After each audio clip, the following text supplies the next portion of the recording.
सबसे पहले बड़े बुजुर्गों को, मेरे भाइयों को हाथ जोड़कर राम राम।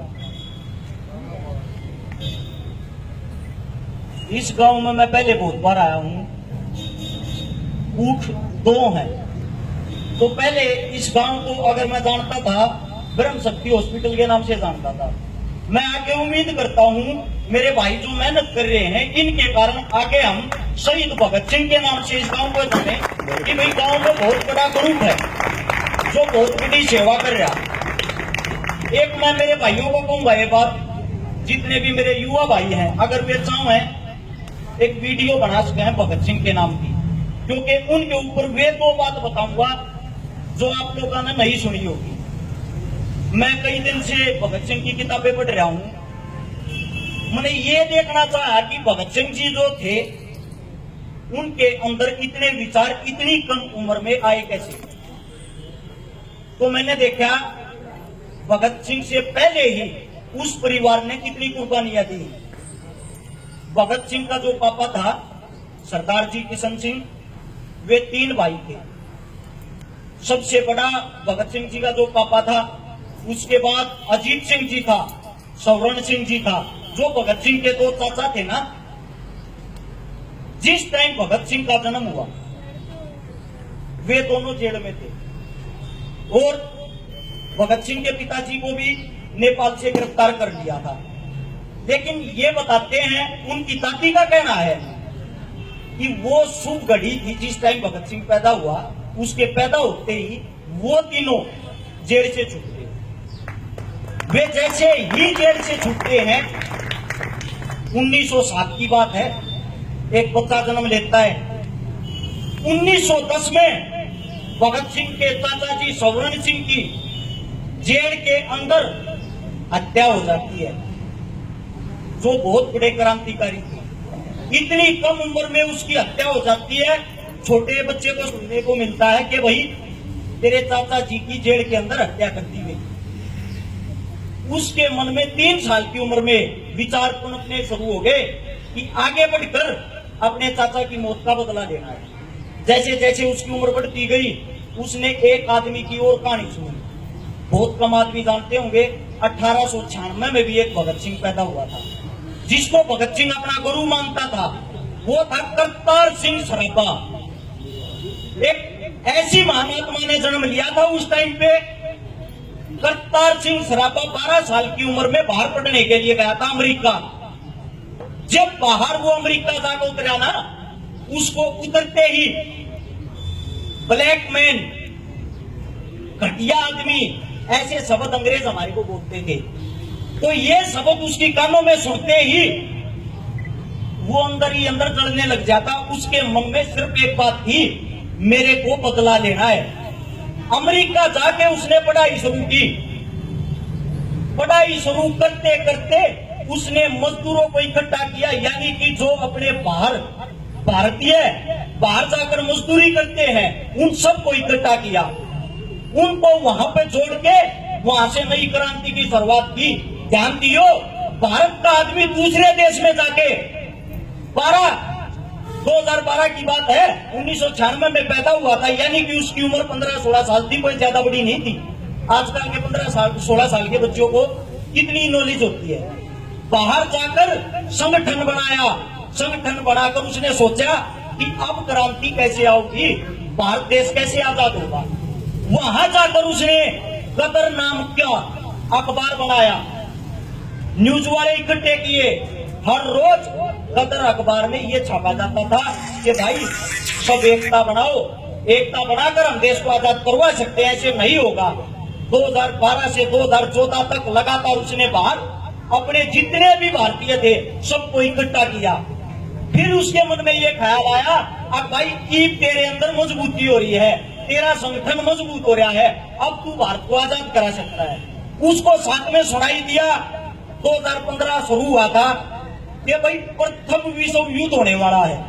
उन सब के चेहरे पर खुशी आ गई कि अगर प्रथम विश्व युद्ध शुरू होने वाला है तो हम पक्का आजाद होंगे। वहां से वो जहाज में बैठ के सीधा श्रीलंका उतरा। क्यों? क्योंकि उस टाइम पे पंजाब में बाहर देश में रहने वाला जो भी भारतीय आता था उसको गिरफ्तार कर लेते थे। क्योंकि यो कुछ न कुछ सीख का आया होगा और यहाँ पर आता है कदे यो कोई चिंगारी ना सरका दे क्रांति की। तो वो डायरेक्ट श्रीलंका उतरा, श्रीलंका से ठीक ठाक भारत पहुंचा। भारत पहुंचने के बाद उसने यहाँ पे जगह जगह मेरठ, इलाहाबाद, आगरा, पंजाब सब जगह उसने अपना सर्कल जोड़ा। सर्कल जोड़ने के बाद क्रांति के लिए तैयार हो गए। क्रांति का दिन टेक दिया 2015 में 21 फरवरी। ये भाई 21 फरवरी को एक साथ आजादी की आवाज उठाओगे, हर हाल में हमने आजादी देनी है। बीच में बैठे एक लड़के ने सवाल करा, करतार जी हमारे पास हथियार तो है ही नहीं, आजादी कहां से लेंगे हम, हमें लड़ने के लिए हथियार चाहिए। करतार सिंह के अंदर जुनून था, वो एक छोटी बात पे अपना आंदोलन नहीं बिगड़ने देना चाह रहा था। उसने बोला डाका डालेंगे हम, डाका डालकर पैसे इकट्ठे कराएंगे और पैसे इकट्ठे करके हथियार लेके आएंगे। वो उनमें सबसे बड़ा था परमानंद, जिसको बड़ा भाई मानते थे। बोले परमानंद से बात करो पहले, अगर परमानंद बोलेगा कि डाका डालना है तो हम तैयार हैं। ये बात सुनते ही करतार सिंह ने सोचा कभी आंदोलन बिगड़ ना जा। वहीं से सीधा उसने ये बोला बिना पूछे कि मैंने परमानंद से बात कर ली है और डाका हर हाल में डालना है।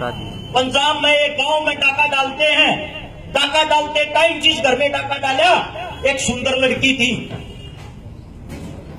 हर जगह एक न एक उचित इंसान होता है जिसके कारण हमारा पूरा सब कुछ बर्बाद हो जाता है।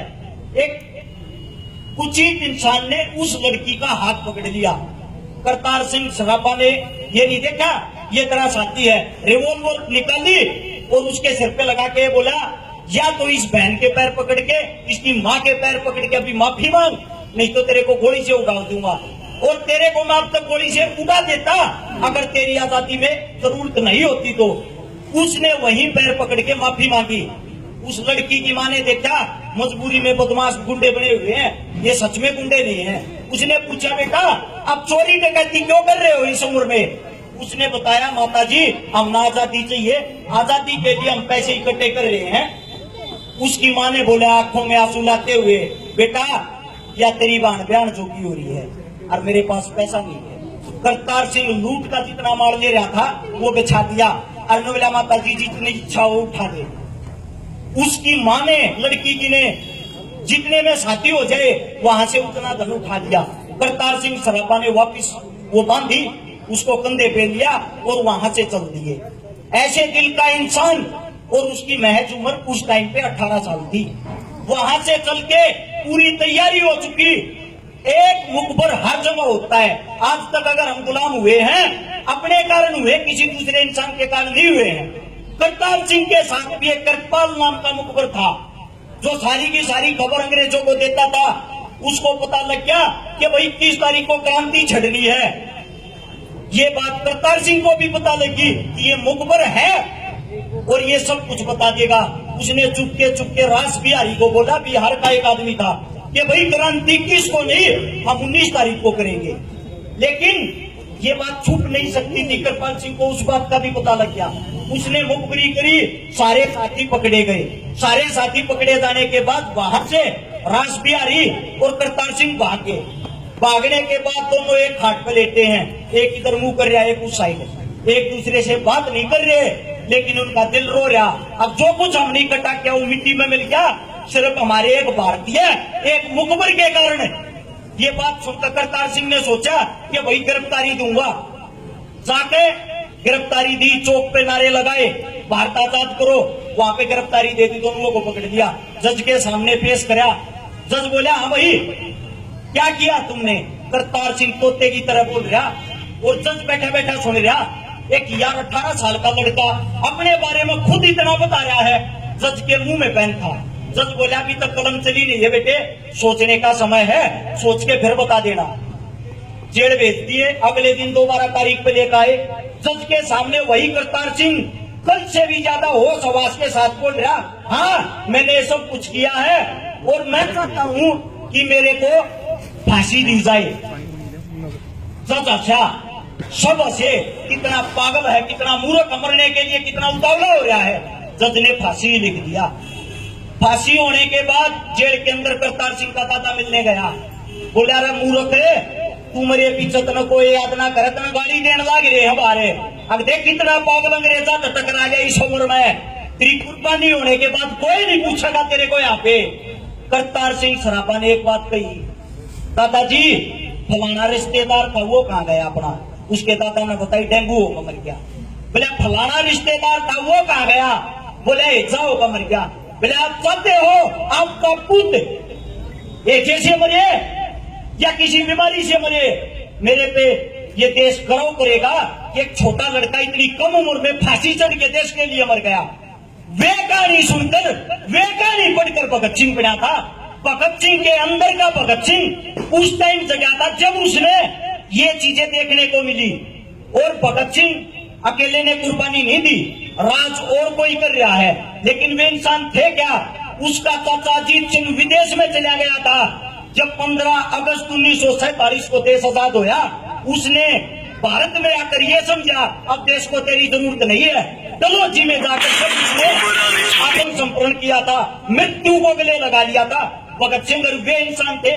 मैं मेरे भैया के सिर पे एक बात कहूँ, टीवी में हमने जो देखने मिल रहा है वो हमारे बालक सीख रहे हैं। और जो आजादी की बातें, पुरानी बातें जितनी हम अपने बच्चे के अंदर डालेंगे वे चीजें उन्हें सीखने मिलेंगी। मैं गारंटी दूं, करतार सिंह सराबा ना बैठोड़ा में कभी सोया मगर मेरे भाई, मेरे हिसाब से 30 भाई तो पक्का नहीं जानते होंगे। 100 साल के बाद ऐसे ही भगत सिंह को कोई नहीं जानेगा। छोटा बच्चा नोट पकड़ता हूं तो नोट देते, फोटो देख के ये बता देता ये गांधी है मम्मी। गांधी का पता है, भगत सिंह का किसी को नहीं पता, जो इतनी कम उम्र में देश के लिए जान दे गए। सच बात ये है, इनके जान देने के बाद अपने भारत की आंखें खुली थी जब सब एक हुए थे और जब आजादी आई थी।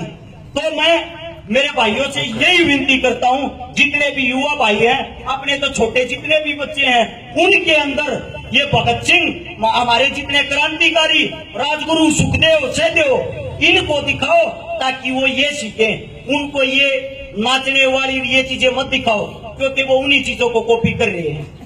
कोई गलती होगी, वो आपका छोटा बच्चा था, इसके लिए माफी। और गांव के इस क्लब के भाई ने कही थी कि साथ चाहिए, ये बात कहने की नहीं होती। प्यार प्रेम में इतनी दूर भैया ने बुलाया हूं तो साथ तो अपने आप पे है। कद्दे भी आती रात ने याद कर लियो भाई जी सा हूँ भैया की कह लूंगा। जय हिंद, धन्यवाद।